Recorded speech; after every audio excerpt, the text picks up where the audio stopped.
कृष्ण कृष्ण कृष्ण श्री कृष्ण দরবেশ গোসাই রসিক চান গোসাই দরদি অবধূত গাই গৌর হরিপাল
আপনারা সকলকে আপনাকে হাত তুলতে বলছি রাধারানীর কাছে আত্মসমর্পণ করতে বলছি বৃন্দাবনে আত্মসমর্পণ করা লাগে তবে আমি বাবা হাত তুলি আমার ইচ্ছা করেছি যে আমি যেন ভক্তের স্বরে শ্রীমদ ভগবতের অঙ্গে যেন আমি একটু মালা দান করতে পারি শুধু এই জন্মে নয় জন্মে জন্মেই আশা রাখি যেন এমনি ভাবে সাধু সঙ্গে ভক্তের সঙ্গে মিলে শ্রীমদ ভগবত গীতা নিতাই গৌর হরি বল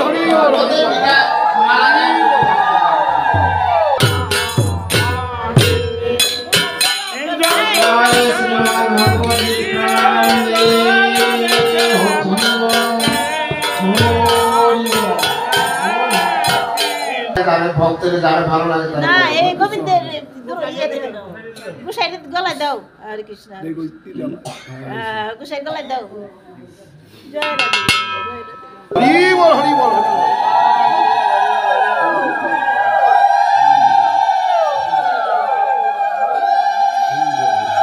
তোমার কৃপাতে বাবা গাই শ্রীমদ ভাগবত তুমি বাবা যেখানে সেখানে কেন থাকো এই হতভাগা চিত্রে মনে মনে রাখো দিন মানা রাখো তাতে দুঃখ নাই শেষের দিনে যেন এরকম সাধু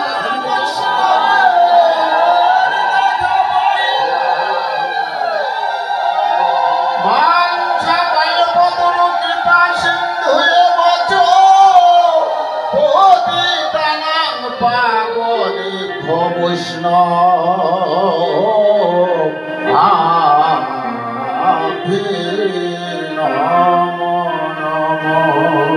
ভগবতে বাসুদেবায় নমঃ। শ্রীমদ্ ভগবত গীতা এখানে পাশে আছে। এটা হচ্ছে শ্রীমদ্ ভাগবত।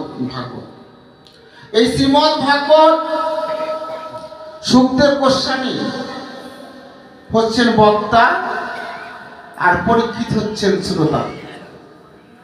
গীতায় বক্তা হচ্ছেন কৃষ্ণ, শ্রোতা হয়েছেন অর্জুন। আর ভাগবতে সুখদেব গোস্বামী বক্তা, পরীক্ষিত হয়েছেন শ্রোতা। চতুষ্পদী ভাগবত, এই যে চতুষ্পদী ভাগবত লেখে নারায়ণ নিজে লেখে দিলেন ব্রহ্মাকে, ব্রহ্মা দিলেন নারদকে এই জগৎকে ভক্তের দ্বারে দ্বারে প্রকাশ করার জন্য। দ্বারে দ্বারে নারদ ঘুরছেন, কাউকে বাবা পাচ্ছেন না যে এই ভাগবত পাঠ করে জগৎকে উদ্ধার করার জন্য ভক্তদের কাছে পৌঁছে দেওয়ার মতো। ধীরে ধীরে গেতে দেখে যে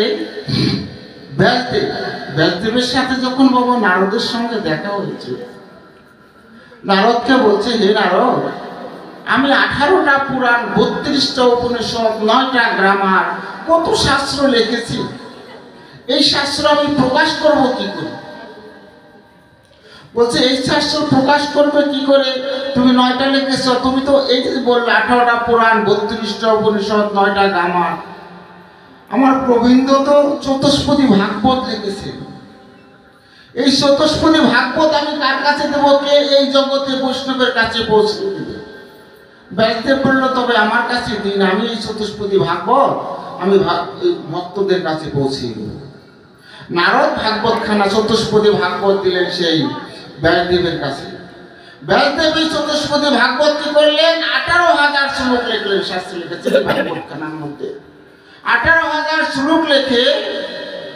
এর মধ্যে কিন্তু রাধা নাম নেই ভাগবতের মধ্যে, অর্থাৎ কৃষ্ণ বলরামের বৃন্দাবনের রসপ্রেম। রসপ্রেম কি জিনিস সেটা এখানে আছে বাবা। অনেকেই আমরা যারা কৃষক বা গীতিলে হোক যাই হোক ভক্ত, প্রত্যেকেই বাবা আমরা পাতা কপি চিনি না বাবা। ওটা তো শুধু পাতাই বলতে পারতো, ওটাকে কেন কপি বলে?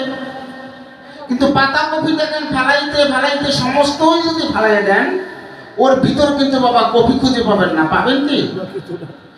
এই ভাগবতের প্রত্যেকটা পাতার মধ্যে রাধা প্রেম আছে, কিন্তু রাধা নাম নেই, রাধা প্রেম আছে। কপির মতো রাধা প্রেম আছে। রাধা প্রেম এই জগতে বিস্তৃত করার জন্য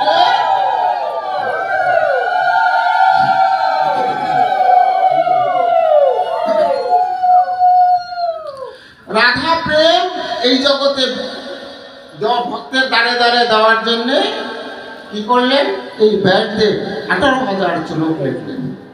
ভগবানের কাছে বলেছে, ভগবান আমিও তো এই জগৎ থেকে চলে যাব, তবে এই ভাগবত আমি কার দ্বারা এই জগতে প্রকাশ করব? ভক্তের দ্বারে দ্বারে। ভগবানের কাছে যখন কেউ নয়ন জল পেছে, যদি কেউ ভগবানের কিছু চায়, ভগবান সব সইতে পারে বাবা। ভক্তের নয়ন জল, নয়ন জল ছেড়ে যদি একবার ভগবানের কাছে কোনো কিছু চায়, সমস্ত চলে যায়।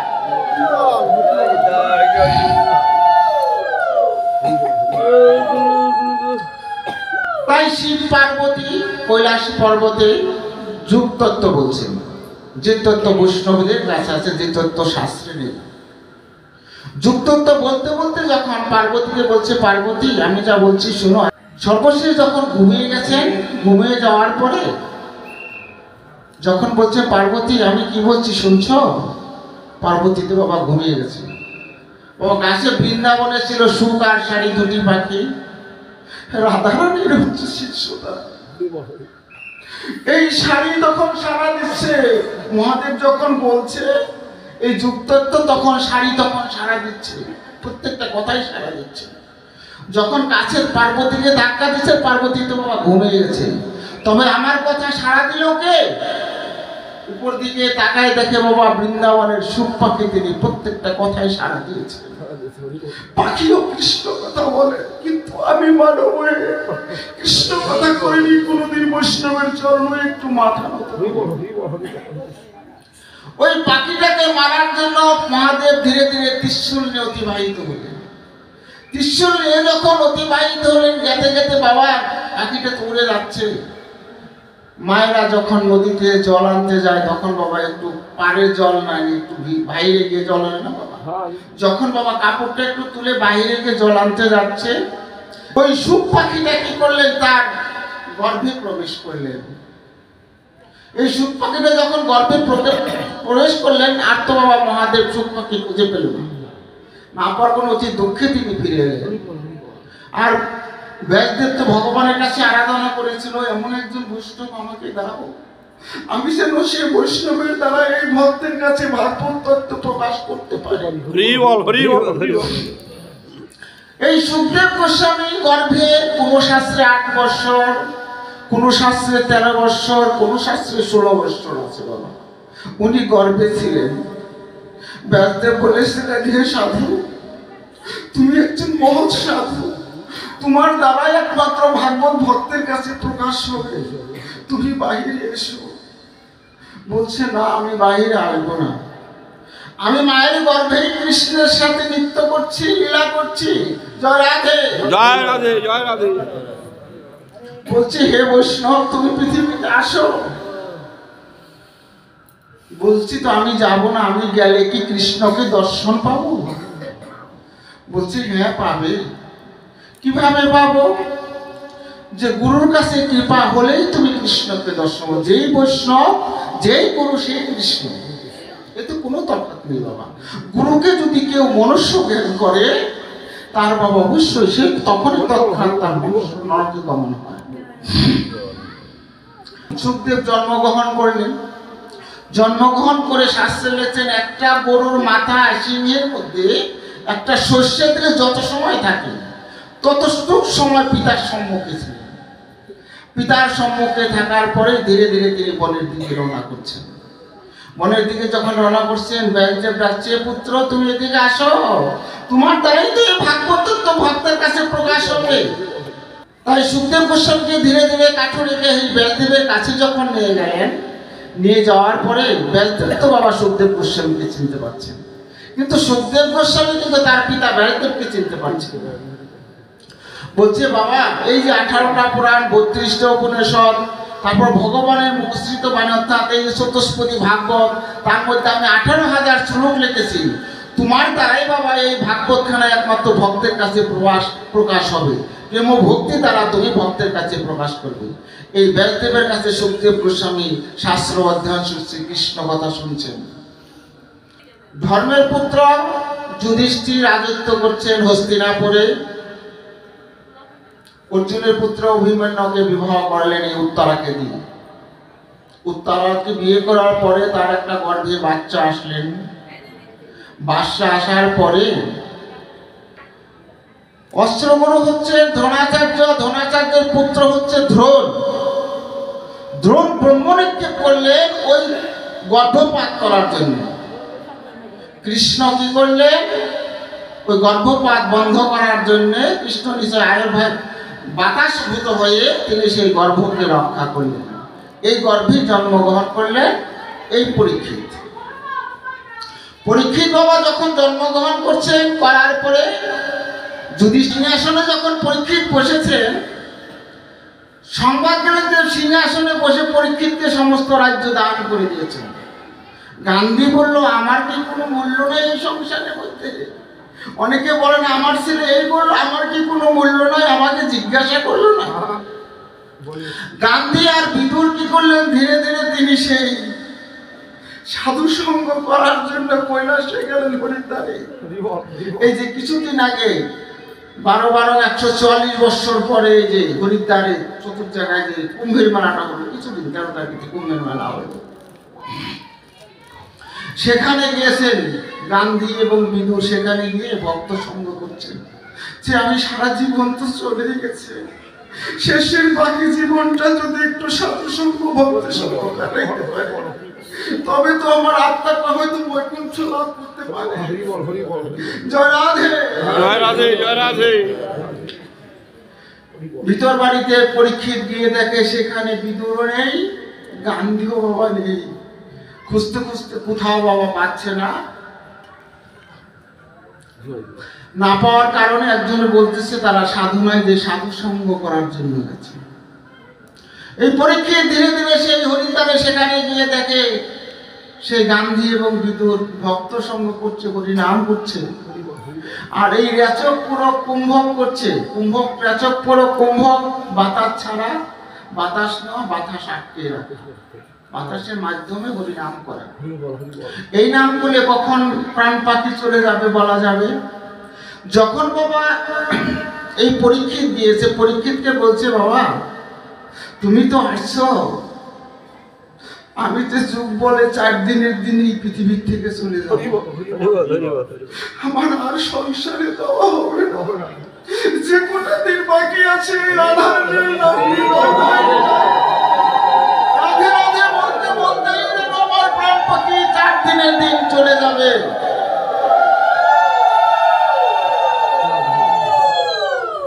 এই পরীক্ষিত বংশধর তো বাবা 4 দিন সেখানে অপেক্ষা করলেন, যে বললো 4 দিনের দিন তার প্রাণ পাখি চলে যাবে।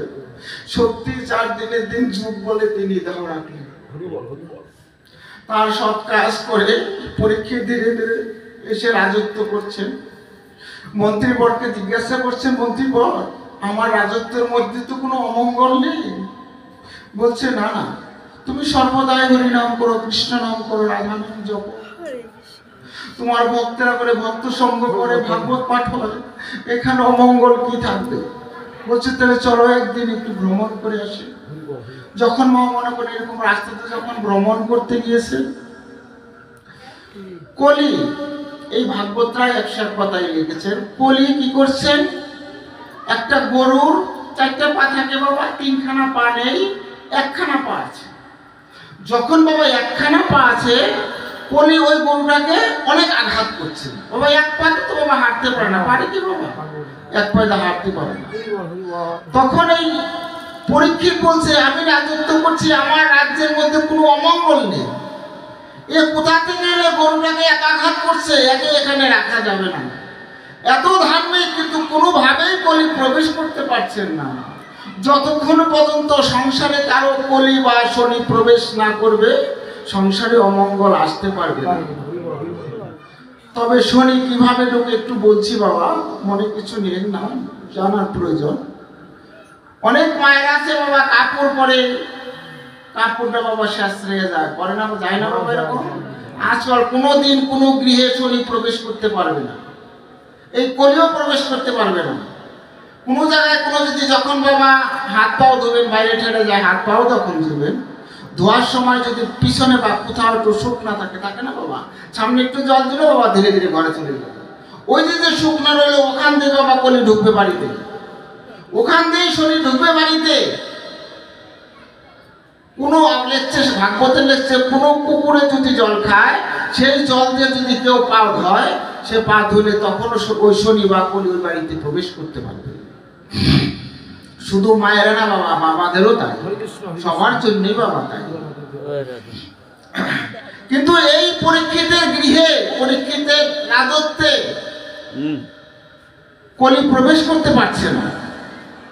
যখন বাবা ওই যে কলির বিচার করতে চাইলেন, তুমি গরুকে আঘাত করছো, আমার রাজ্যে বিচার চলবে না, তোমার বিচার করা হবে রাজ দরবারে। যখন বাবা রাজ দরবারে বিচার করলেন, বিচার করতে করতে তাকে কঠিন সাজা দিলেন। কঠিন সাজা দেওয়ার পরে কলি তো তার পিছিয়ে লাগছে যে কিভাবে প্রবেশ করা যায় তার মধ্যে। সমস্ত রাজাদের বলছে, মন্ত্রী এবার চলো আমি আজ একটু হরিণ শিকার করার জন্য যাব। পরীক্ষিত মন্ত্রী সন্ত্রী সৈন্যগণ নিয়ে ধীরে ধীরে যখন হরিণ শিকার করতে যাচ্ছে, কিছু দূর যাওয়ার পরে বলছে, বাবা তোমরা এখানে দাঁড়াও, আমি একটু দেখে আগে হরিণ পাওয়া যাচ্ছে না।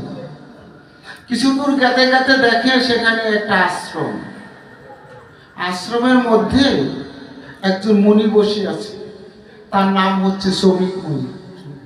শ্রমিক মুনি যখন তার ধ্যানে রেচক পুরো কুম্ভস করছে, তার কোনো জ্ঞান নেই। ধীরে ধীরে যে বলছে, বাবা আমাকে একটু জল দিবে, আমার যে জল পিপাসায় প্রাণ যাচ্ছে। এই ভাগবতে লেখছে, কোনো বৈষ্ণব কেউ যদি গৃহে আসে, রিক্ত হস্তে যেন কেউ ফিরে না যায়, অর্থাৎ তাকে কিছু না কিছু আহার দিতে হবে। একটু জল দেন, একটু চাল দেন, একটু জল দেন, প্রত্যেকের বাড়িতেই বাবা আছে।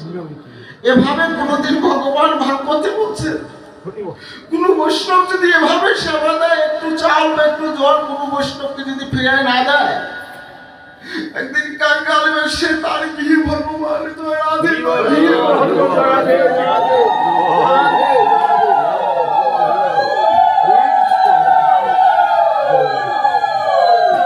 ভাগবতের লেখছেন, ভক্ত আমার মাতা পিতা, ভক্তই আমার গুরু, ভক্তেই তো নাম রেখেছেন আমার বাঞ্ছা কল্পতরু। একটু একটু করতে করতে যদি ভগবানকে ডাকে, নয়ন জলে একটা তুলসী পত্র দিয়ে, আমি কাঙ্গাল বেশে, রাজার বেশে নয় কিন্তু বাবা, কাঙ্গাল বেশে আমি তার গৃহে ভক্তির মনোবাসনা পূর্ণ করব। ধীরে ধীরে যখন ওখানে পরীক্ষা দিয়েছেন, পরীক্ষা যাওয়ার পরে জল চাচ্ছে, বাবা জল তো দিচ্ছে, সে তো ধ্যানে মগ্ন, শ্রমিকমণি ধ্যানে মগ্ন। আবারও চাইছে, বাবা আমার জল পিপাসায় প্রাণ যাচ্ছে, তোমরা একটু জল দাও।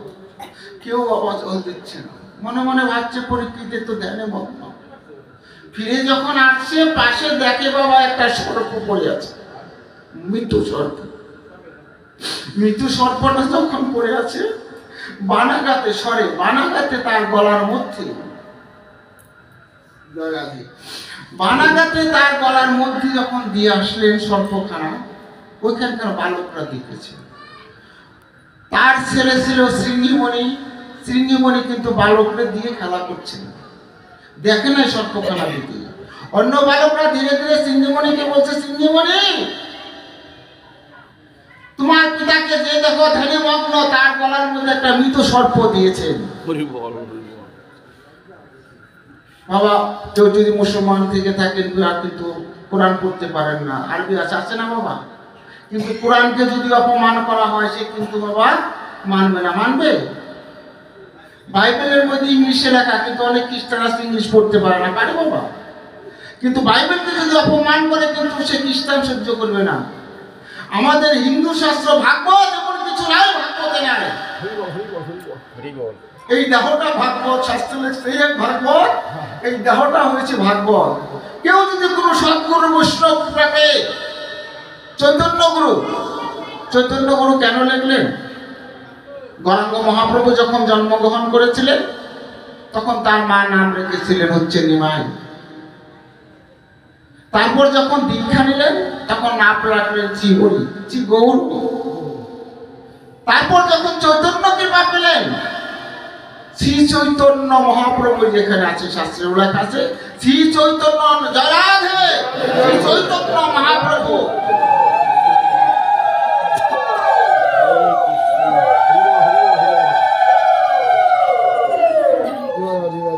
তাই চৈতন্যর কৃপা পেয়েছেন। এখানে ধীরে ধীরে গিয়ে পরীক্ষিতে যখন বলার পরে, যখন তার পিতাকে দেখলেন বাবা সর্পগলা, কেউ পিতাকে যদি কষ্ট দেয়, কেউ কি সহ্য করবে বাবা? সহ্য করবে না। কি করলেন? তখন এই শ্রীমণি তাকে অভিশাপ করলেন যে আমার পিতাকে যে এই মাত্র এই সর্প গলায় দিয়েছে, তার 7 দিনের মধ্যে তক্ষকে ধ্বংস করবে। শ্রমিকমণির সাথে সাথে বাবা জ্ঞান ভেঙে গেল, বলে ওরে বৎস, ওরে ভালো, তুই কি করলি? সে তো রাজা, যদি দেশের রাজা না থাকে, সে সংসারের দেহে তো অমঙ্গল হবে। আর সে গৃহে এসে একটু জল পান করতেছে, সে তুই একটু জল দিতে পারলি না? একটু বসার জন্য বসতে দিয়ে, আমাদের তো হরিণের চামড়া আছে, তার মধ্যে বসতে দিয়ে একটু জল দিতে পারলি না? মনে বাবার ধ্যানের চিন্তায় মগ্ন হলেন, কি করা যায়, এটা তো বাক্য ব্যর্থ হবে না না।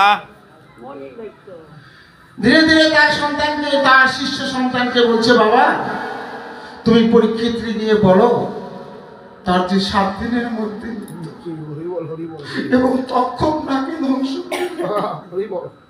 বলছে এ কথা আমি রাজাকে কখনোই বলতে পারবো না। বলছে বাবা তুমি প্রথমে এই সংবাদটা দিও না। প্রথমে উনি সংবাদ পাঠিয়েছেন তোমাকে শেষের দিনে উনি নিজে চরন্তরি দিয়ে বৈঠকটি পার করে দিবে। পরীক্ষিত সাথে সাথে প্রণাম করছেন, আমার শেষের দিনে ভগবান চরন্তরি দিয়ে পার করে দিবে। বলছে আরো সংবাদ আছে। বলছে আরো সংবাদ কি? আমার প্রাণ কাঁদছে, আমি বলতে পারছি না। বলছে কেন? বলছে 7 দিনের দিন তক্ষক লাগে তোমাকে ধ্বংস করবে, তোমার মৃত্যু সজ্জায় সই যাবে। জয়াল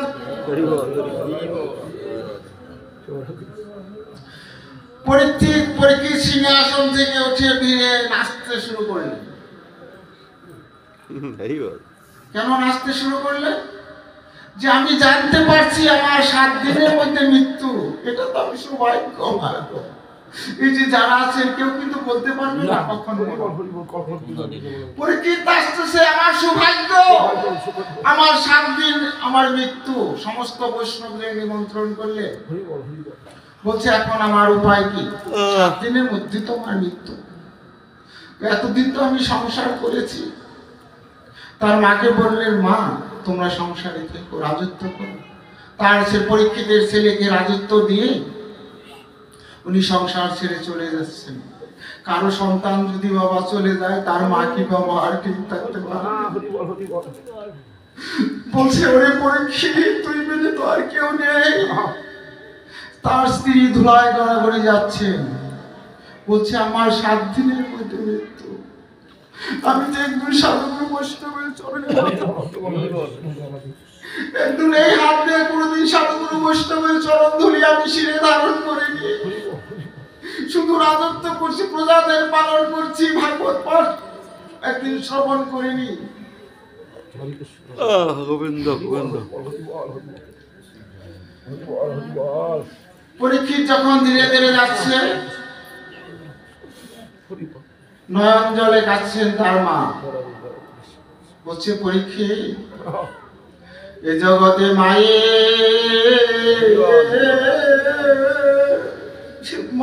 মতো ওরে দরদে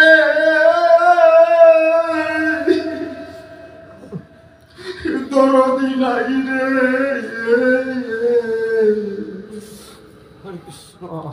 এ জগতে ভাবে মায়ের মতো ওরে বান্ধব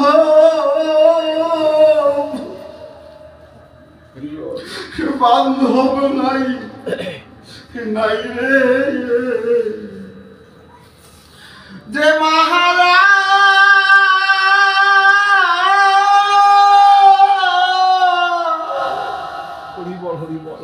এ জগতে কাঙ্গাল যারা, ওরে সেই তো বোঝে এ জগতে ওরে মায়ের বেদনা। যার জগতে মা হারিয়েছে সে বুঝে মায়ের কত বড় বেদনা। মা বলছে, হে পরীক্ষিত, তুই ভুলে যাচ্ছিস, কিন্তু আমি তো বলতে পারছি না। ধীরে ধীরে পরীক্ষিত সেই হরিদ্বারে সেই বৈষ্ণবের সঙ্গ করার জন্য যাচ্ছেন। গঙ্গার পারে গিয়ে কি করলেন? তিনি মাথায় ছিল বাবা রাজ মুকুট, রাজা, মাথাটা তিনি মন্ডন করলেন। গলায় ছিলেন তার মুক্তার হার, তো গলায় কি করলেন? একটা তুলসী মালা ধারণ করলেন। অঙ্গে তার দ্বাদশ অঙ্গে তিনি এই তিলকের ফোঁটা দিলেন। সমস্ত বৈষ্ণবের দ্বারে দ্বারে ঘুরে ঘুরে বলছেন, হে বৈষ্ণব, আমার তো 7 দিন অতিবাহিত, কয়েকদিন চলেই গেল, তবে আমার গতি কি হবে? তদুত্তরে বলেছিলেন, বৈষ্ণব হে বৈষ্ণব, তুমি তো বৈষ্ণব বেশ ধারণ করেছো, মাথা মন্ডন করেছো, মালা গলায় দিয়েছো এবং দ্বাদশ অঙ্গে দ্বাদশ ফোঁটা ধারণ করেছো। ব্যাসদেবের পুত্র সুখদেব গোস্বামী তুমি গিয়ে দেখো 60,000 মুনি ঋষি নিয়ে সেখানে ভাগবত পাঠ করছেন। তুমি যদি সেখানে ভাগবত পাঠ শ্রবণ করো, ভাগবত পাঠ শ্রবণ করিতে করিতে যদিও তোমার প্রাণ যায়, জয় রাধে, তোমার আত্মা অনায়াসে বৈকুণ্ঠ লাভ করবে। তাই পরীক্ষিত সেখানে ধীরে ধীরে এই সুখদেব গোস্বামীর ভাগবত পাঠ শ্রবণ করলেন। একে একে 5 দিন শ্রবণ করলেন। শ্রবণ করার পরে বলছে, বাবা, সুখদেব গোস্বামী বলছে, বাবা, আমার তো অকালেই মরণ হয়ে যাবে, তবে একটু বড় করে বলো। কেন বড় করে বলতে বললেন? মানে আমার মতো পাপীকে উদ্ধার করি, তো জানিস একবার সময় আছে, 5 দিন চলে গেছে, সময় আছে মাত্র 2 দিন। সুখদেব গোস্বামী আরো বড় করে বললেন ভাগবত পাঠ করার জন্য। বড় করে ভাগবত পাঠ যদি শ্রবণ করে ভাগবতের কথা শুনতে শুনতে এর মধ্যেই তো আমি পরলোক গমন করব। আর যদি যারা সাধুগুরু বৈষ্ণব আছে, রাধা রানী জয় দিয়ে সেখানে রাধা নাম করতে করতে সেখানে ভাগবত পাঠ শ্রবণ করবে। রাধে জয় রাধে। তাই সুখদেব গোস্বামী ভাগবত পাঠ শ্রবণ করে তক্ষক নাগ কোনোভাবেই তাকে ধ্বংসন করতে পারছে না। তক্ষক নাগ যখন ধীরে ধীরে তাকে ধ্বংস করার জন্য যাচ্ছে, তার রূপ ধরে তো যাচ্ছে। বাবা বলছে, আমি রাজা, আমি কি করে সেই এই মুনিবররা এখানে ভাগবত পাঠ করছেন, সুখদেব গোস্বামী 60,000 মুনি ঋষি এখানে, আমি এর মধ্যে কি করে ওখানে পরীক্ষিতের কাছে আমি যাব?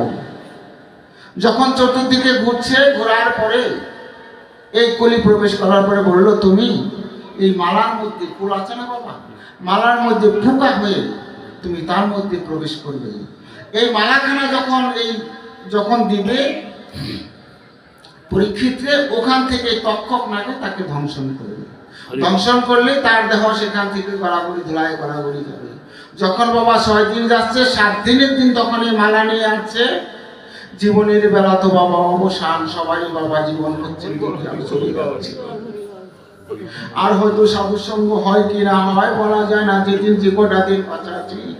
তাই বলল, প্রভু আজ আমার 7 দিন, আবার যদি পৃথিবীতে আসি আমি এমনি ভাবে যেন সাধুসঙ্গ ভক্তের সঙ্গে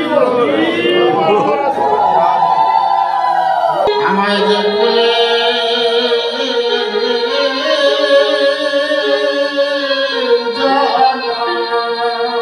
শুধু বাবা পরীক্ষিতের কথা নয়, আমার মতো হতভাগার কথা। আমার যে কোলে জন ওরে হোক না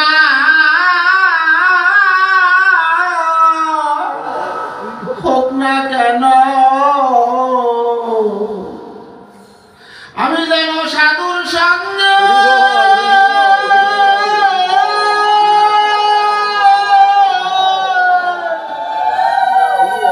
জয় রাধা রাধা বলে ভক্তের ধোলা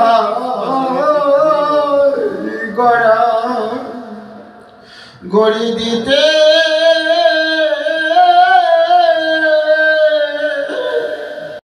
দিতে পারে। প্রভু তুমি যে কোলে জন্ম আমার,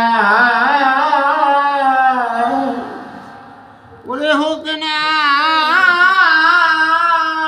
কেন, ভক্তের চরণ ধুলি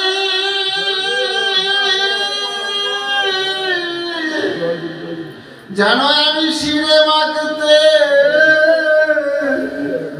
মাখতে পারে। আমায় যে কোলে জন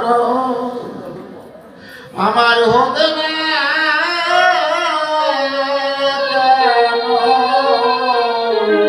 দাও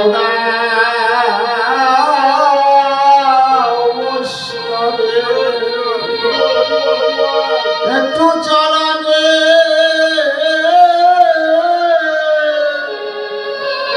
চরণের ধুলি আমার ত্রেতা বেজায়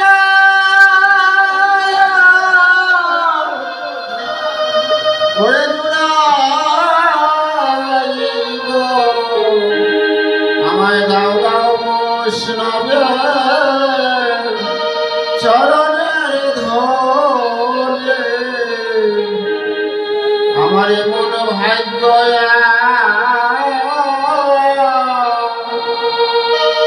ওরে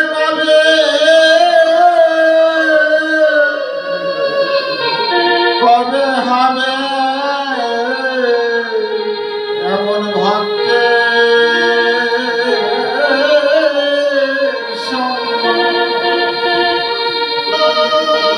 আমার আর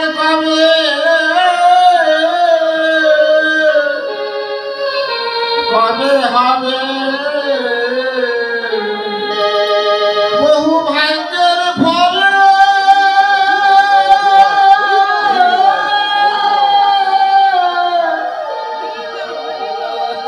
আমি পেয়েছি ভক্তে সঙ্গ আমার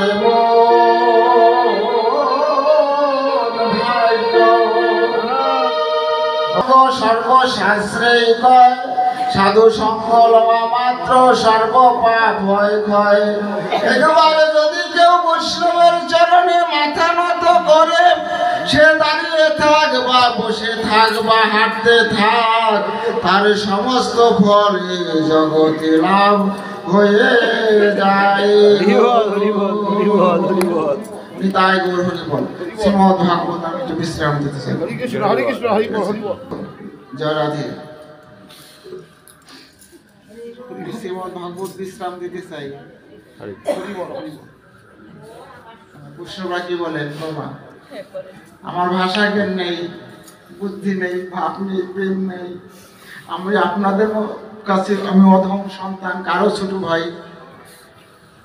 কারো হয়তো দেখা যাচ্ছে সন্তানের সমান। যদি আমার ভুল ভ্রান্তি অনেক হয়ে থাকে আপনারা সকল বৈষ্ণবে আমাকে ক্ষমা করে দিবেন। আপনাদের সকল বৈষ্ণবের কাছে প্রার্থী। আমার একটা ইউটিউব আছে, আপনাদের এই চিত্রকূটের অনুষ্ঠান না আরো অনুষ্ঠান আছে, চিত্রকূটের অনুষ্ঠান ইউটিউবে সার্চ দিবেন অবধূত নিতাই রঞ্জিত নামে।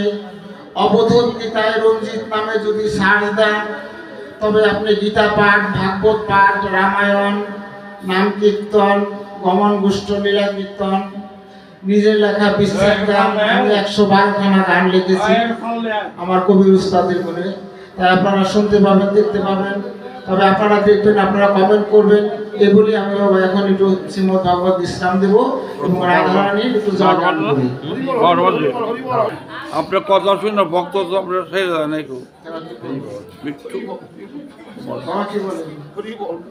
থালে দেন, থালে দেন।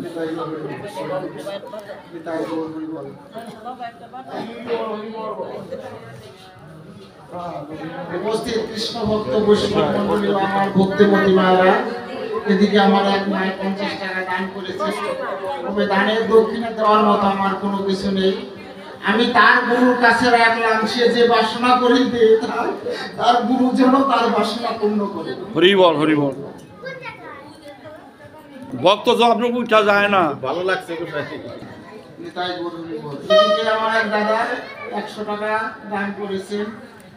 ভাগবত পাঠ শুনে তার ঘুরে গেছে মনোপ্রাণ, তিনি 100 টাকা করেছেন দান। তবে সে যে বাসনা করে দিয়ে থাক, আমি তার গুরু ধন্য রাখলাম, তার গুরু যেন তার বাসনা পূর্ণ করে। এই যে কত দাও এদিকে আমার এক দাদা 100 টাকা দান করেছেন। সে যে বাসনা করে দিয়ে থাক, ভগবান যেন তার বাসনা পূর্ণ করে। 12টা বাজে।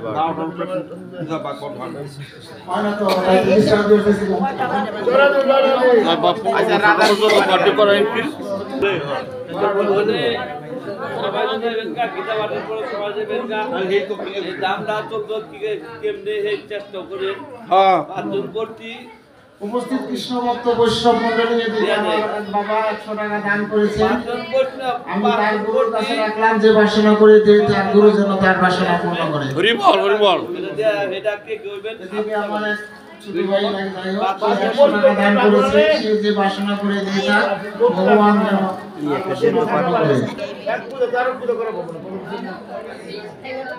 উপস্থিত কৃষ্ণ ভক্ত বৈষ্ণব মন্ডলী, এদিকে আমার এক ভাই 100 টাকা দান করেছে, ভাগবত পাঠে তার ভরে গেছে মনোপ্রাণ।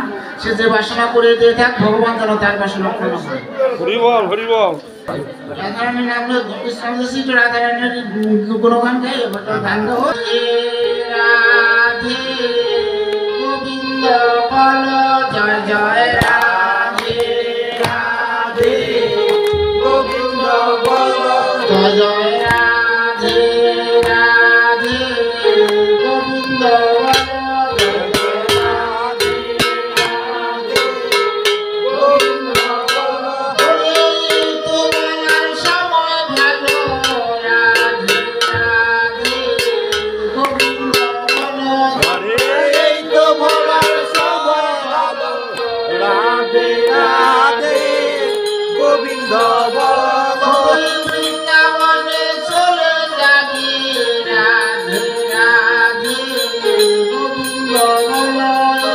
বৃন্দাবনে চলে যাবে, রাধে রাধে গোবিন্দ বল। রাধা কৃষ্ণ দেখতে পাবি, তাই বলুন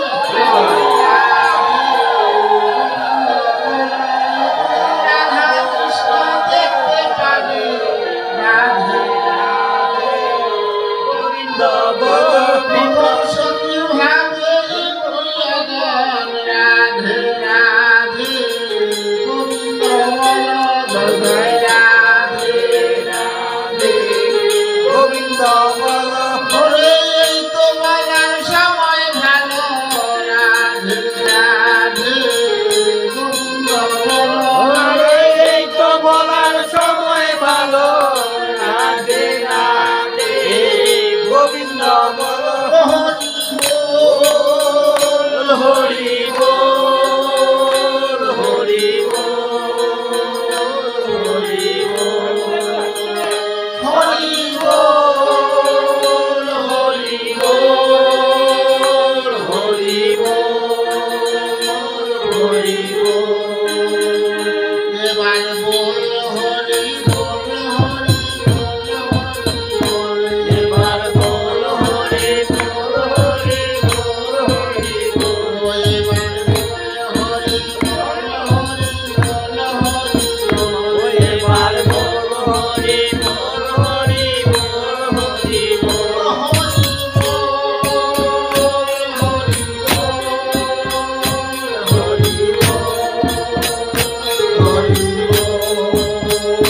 হরি বল, হরি বল, হরি বল, হরি বল। হরে কৃষ্ণ, হরে কৃষ্ণ, কৃষ্ণ কৃষ্ণ হরে হরে, হরে রাম, হরে রাম, রাম রাম হরে হরে। কৃষ্ণ, হরে কৃষ্ণ, কৃষ্ণ কৃষ্ণ হরে হরে রাম, হরে রাম, রাম রাম হরে। জয় রাধে, জয় রাধে, জয় রাধে, জয় রাধে, জয় রাধে, জয় রাধে, জয় রাধে, জয় রাধে, জয় রাধে, রাধে রাধে রাধে রাধে রাধে।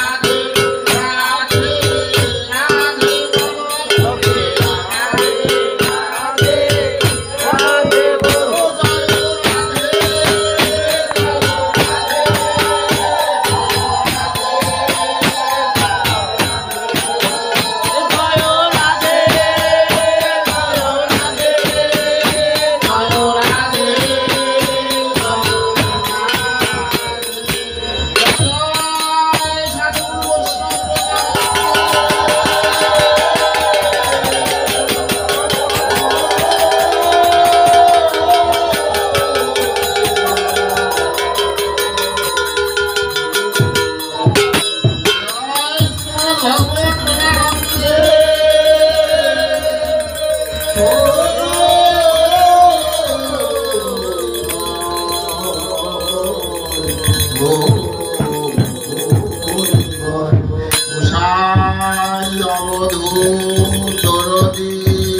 দরবেশ গুসাই রসিক চান গুসাই দরদি অবধূত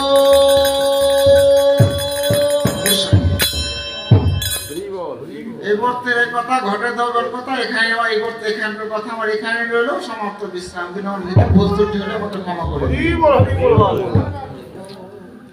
উপস্থিত কৃষ্ণ ভক্ত বৈষ্ণব মন্ডলী এদিকে আমার এক মা 50 টাকা দিয়েছেন হয়তো আমি দিতে পারব না কোনো কিছু আমি তার গুরুর ভান্ডে রাখলাম তার গুরুর জন্য যে বাসনা করে দিয়ে থাক তার গুরুর জন্য সেই বাসনা তাই উপস্থিত কৃষ্ণ ভক্ত বৈষ্ণব মন্ডলী এদিকে এক দাদা আমাকে 50 টাকা দান করে দিয়েছেন ভাগবত পাঠে হতে তার ভরে গেছে মনোপ্রাণ তিনি 50 টাকা করেছেন না সে যে বাসনা করে দিয়ে থাক ভগবান যেন তার বাসনা পূর্ণ করে